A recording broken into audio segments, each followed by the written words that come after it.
मध्य प्रदेश के व्यवहारी में सरकारी जमीन हड़पने का मुद्दा हरिमोहन तिवारी ने उठाया। सुनिए उन्हीं की जुबानी।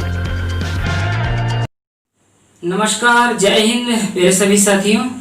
आज मैं एक विशेष बिंदु को लेकर के आज हमारे क्षेत्र के जो प्रमुख समाज सेवी हैं, हमारे भाई साहब कहें, दोस्त कहें, मित्र कहें या हमारे शुभचिंतक कहें, सब कुछ कम है इनके लिए, क्योंकि इन्होंने सबकी मदद की है समय समय पर और एक बहुत अच्छे समाज सेवी की भूमिका निभाई है। यह कांग्रेस के जो है तो किसान मोर्चा में भी हैं और इन्होंने हमेशा से ही देश के विकास के लिए और क्षेत्र के विकास के लिए, खेत खलिहानों के विकास के लिए कार्य किया है। परंतु बीच में एक बात ऐसी आई है कि जिसमें हमारे माननीय हरिमोहन तिवारी जी को जो है तो कुछ चीज चुभी है जो गलत हुई है, कानून के द्वारा गलत किया गया है। जब कानून ही गलत हो जाए तो उसमें क्या कहा जा सकता है। तो सर हमें ये बतलाएं कि आपके दिमाग में ये कब से आया प्रकरण, आपके समझ में कब आया, कब आपको पता चला कि ऐसा हुआ है। प्रकरण ये मध्य प्रदेश शासन की जमीन थी, रिकॉर्ड में जी 80 तक, वर्ष 1980 तक रही है जी जी। और इस 2 एकड़ 77 डिसमिल का रकबा था जी। ये state highway Shahdol Rewa road से लगी जमीन है जी। और उसमें एक कूटरचित तरीके से राजस्व अधिकारियों की मिली भगत से जी उसको अपने स्वत्व में और अपने पट्टे में शामिल करा लिया गया। जैसे कई पेपरों में निकाला गया है, कई पेपरों में देखा गया कि तत्कालीन कलेक्टर नीरज दुबे जी की भी भूमिका रही है। नीरज दुबे जी की भूमिका, ये उस जमीन में पेट्रोल पंप लगाया जी, तो और उसकी कार्रवाई चल रही थी। जमीन का क्या मैं ये पूछ सकता हूँ कि जो जमीन का क्षेत्र है वो का लोकेशन का स्थिति कहाँ है, व्यवहारी में कहाँ है? ये वार्ड नंबर 2 रीवा रोड जी, मेन जो है स्टेट हाईवे जी जी, उसके किनारे से लगी भूमि है। जी जी। इसमें जिसने अपने नाम शामिल कराया अपने पट्टे में, उसके वारिसों ने जी, पूर्वजों ने जी, वो वहाँ पे पेट्रोल पंप स्थापित कर ही लिया था जी। और इसकी शिकायत तत्कालीन कलेक्टर नीरज दुबे के पास हुई। पेट्रोल पंप कौन से नाम से था सर? ये किसी कंपनी का था? ये HPCL का है, कंपनी का। अच्छा अच्छा। और ये अरुणोदय शुक्ला के और अरुणोदय शुक्ला के बच्चे के नाम से एजेंसी है। तो सर ये अरुणोदयानंद शुक्ला जी कौन है? ये यही निवासी हैं, व्यवहारी के। जी जी।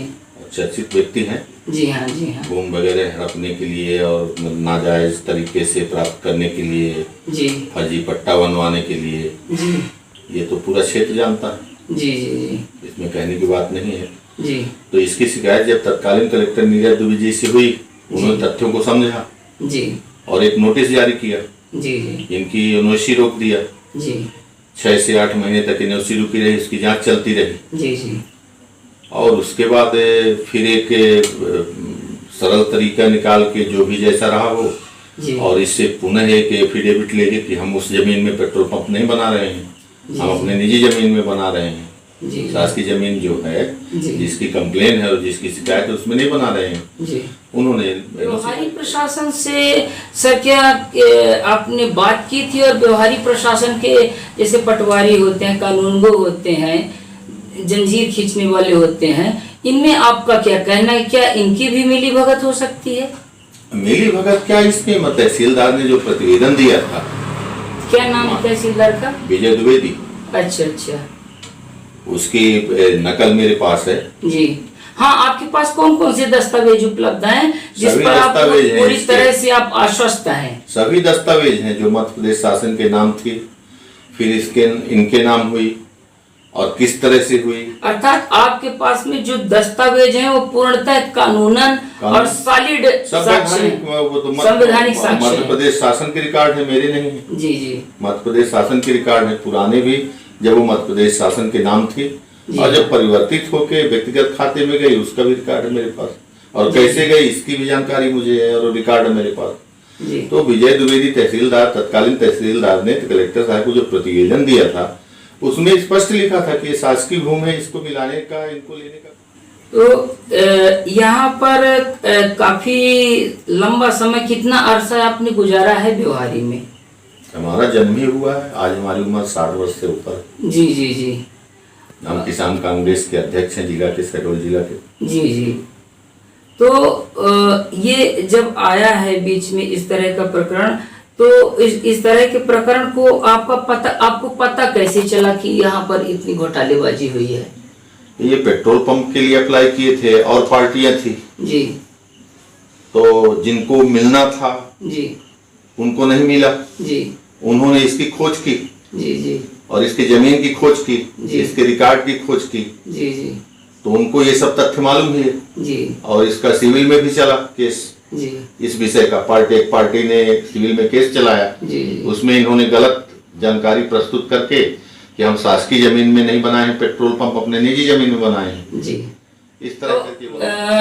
आदरणीय महोदय जी, मैं एससीटीवी की ओर से ये आपसे पूछना चाहूंगा, जैसा मुझे आदेश प्राप्त हुआ है मुंबई हेड ऑफिस से, एससीटीवी और जन कल्याण से मुझे आदेश प्राप्त हुआ है कि आपकी पूरी जानकारी ली जाए कि वास्तविकता है क्या, तो अंत में आप क्या चाहते हैं और हमारे एससीटीवी और जन कल्याण न्यूज के माध्यम से किनका कल्याण करना चाहते हैं और कितने का इसमें नुकसान हुआ होगा? इसमें ये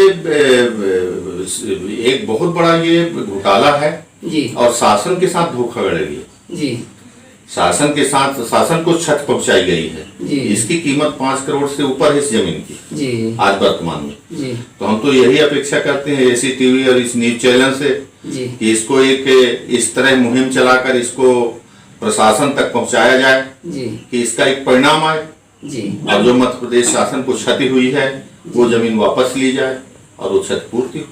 और जो तो इसी प्रकार से एमपीएलआरसी और मध्य प्रदेश भू राजस्व संहिता का उल्लंघन होगा, जिसके बारे में अभी हमारे माननीय आदरणीय भाई साहब हरिमोहन तिवारी जी ने आप लोगों को सब कुछ बतलाया। और आज के लिए ये पहला पार्ट था, और जो कि समस्त प्रशासनिक अधिकारियों को संप्रेषित किया जाता है। अगर इसमें गलतियां पाई जाती हैं तो उसको किया जाए, और अगर इनके पास में कोई साक्ष्य नहीं है तो इनके ऊपर कार्रवाई की जाए।